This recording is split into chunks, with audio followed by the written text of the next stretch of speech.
नमस्कार दोस्तों, साहित्य हमारे देश का मैं आपका स्वागत करती हूँ। आज की कहानी जो मैं आपको सुनाने जा रही हूँ वह कहानी मेरे ही द्वारा रचित है। कहानी का नाम है नवल। तो आइए सुनते हैं कहानी नवल।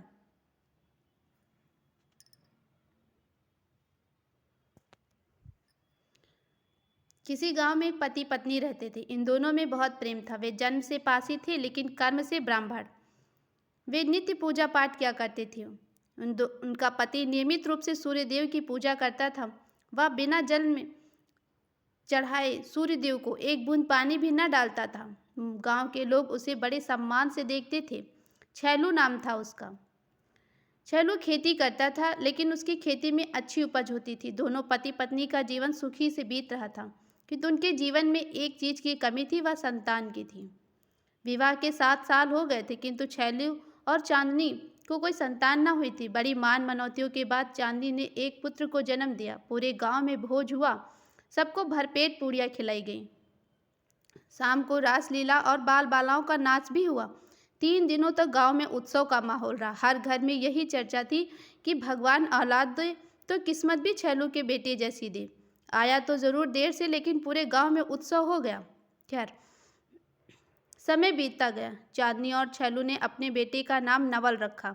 अब चांदनी ज़्यादा से ज़्यादा समय अपने बेटे की देखरेख में लगाती। नवल भी दिनों दिन बढ़ने लगा। उसका स्कूल में दाखिला कराया गया। नवल स्कूल जाता और वापस आकर अपने माता पिता के साथ खेती का काम देखता, क्योंकि अब वह 12 साल का किशोर हो चुका था। नवल अपने पिता के साथ खेती का काम सीखने लगा। नवल को अपने पिता के साथ काम करने में बड़ा आनंद आता था। वह खेती की रोज कोई ना कोई जानकारी अपने पिता से लिया करता और उस पर अमल भी करता। नवल के माता पिता उस पर बड़ा गर्व करते थे। उसकी जान बसती थी नवल में। नवल अब 15 से 16 साल का हो चुका था। उसके जीवन में एक ऐसी घटना घटी कि नवल की जिंदगी ही बदल गई। एक दिन की बात है। शाम को वही लगभग 4 से 5 बजे होंगे। नवल के खेत में एक गाय चरने आई। नवल के खेत नवल के पिता छैलू ने उसे देखा तो भगाने के लिए एक लाठी लेकर चलने लगे। नवल ने एक आदर्श बालक का धर्म निभाते हुए अपने पिता के हाथ से लाठी ली और स्वयं गाय को हाँकने चला गया। खेत घर से थोड़ी दूर पर था। नवल गाय को भगाने अकेले ही चल दिया। नवल की माँ के दिल में आज सुबह से ही न जाने अजीब सी घबराहट चल रही थी कि मानो आज कुछ बहुत ही बुरा होने वाला है। उसने अपने पति को पास बुलाया और उसे कहीं न जाने का आग्रह करने लगी। उसने नवल को भी बुलाया, किंतु नवल तो गाय खेदने गया था। छैलू ने जब उसकी यह हालत देखी तो वह तुरंत ही नवल को बुलाने के लिए चल दिया। उसने चांदनी के से आराम करने को कहा, किंतु वह उसकी बात न मानी और उसके पीछे पीछे चल दी। दोनों दंपति को इस तरह परेशान होते देखा तो गांव की कामता काकी, सलोनी, राधिका, फूलमती और सरोज काका सभी उनके साथ चलने लगे, क्योंकि नवल को तो सभी प्यार करते थे। वह गांव की एक कहावत है कि माँ की बेचैनी और पिता का श्राप कभी व्यर्थ नहीं जाता। यह सबके मन में घर कर गई थी और हुआ भी कुछ ऐसा ही। जब वे लोग वहां पहुंचे तो वहां का नज़ारा देखकर अचंभित थे। नवल गाय के पास खड़ा थर-थर कांप रहा था और गाय जमीन पर तड़प रही थी। यह दृश्य देखकर चांदनी को तो वहीं मूर्छा आ गई, बेहोश होकर गिर पड़ी। जब लोगों ने और उसके पिता ने, छैलू ने उसे पूछा तो पता चला कि वह गाय को भगाने के लिए आया था, किंतु गाय उसे मारने के लिए दौड़ी थी, जिससे वह खेत के पास गड्ढे में जा गिरा। उसके कपड़े इस बात की गवाही दे रहे थे, किंतु जब तक वह इस बात को बताता बताता तब तक गाय ने अपना दम तोड़ दिया। उसने आगे कहा, मैं बचकर भागने वाला ही था कि गाय ने फिर से मुझ पर हमला किया। तब मैंने उसी पास पड़ी लाठी से गाय के मुंह पर चोट मारी।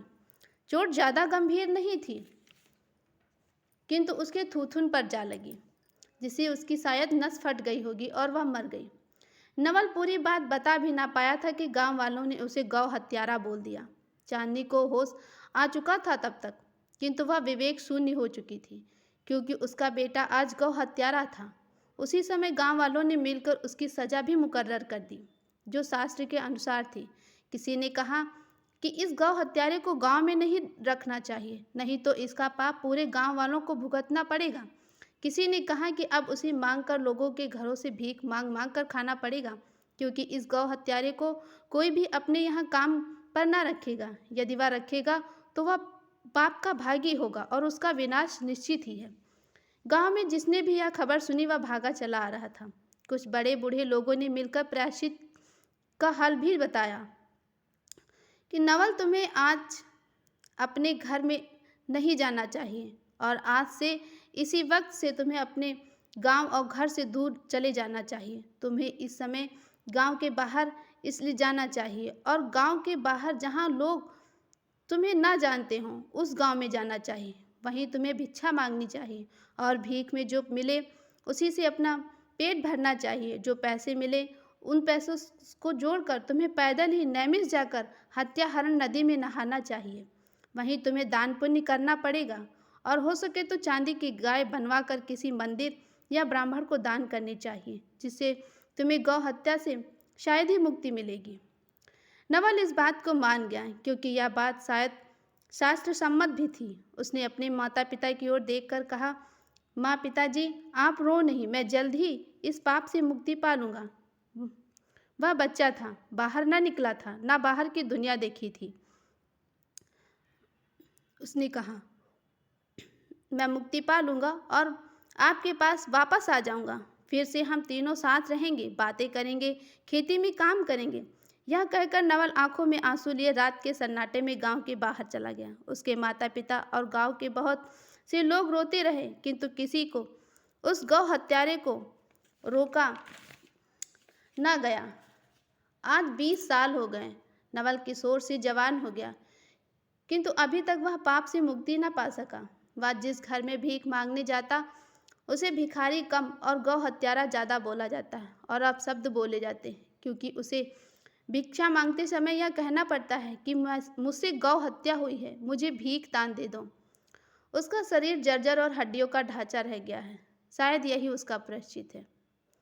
तो आपको हमारे द्वारा रची कहानी कैसी लगी हमें ज़रूर बताएं। साथ ही किन शब्दों का चयन सही ढंग से नहीं हुआ है वह भी बताएं, मुझसे कहाँ पर गलती हुई वह भी बताएं। अब हम मिलेंगे आपको एक नए वीडियो में नई कहानी के साथ। तब तक के लिए खुश रहिए, मस्त रहिए और साहित्य को सुनते रहिए। धन्यवाद।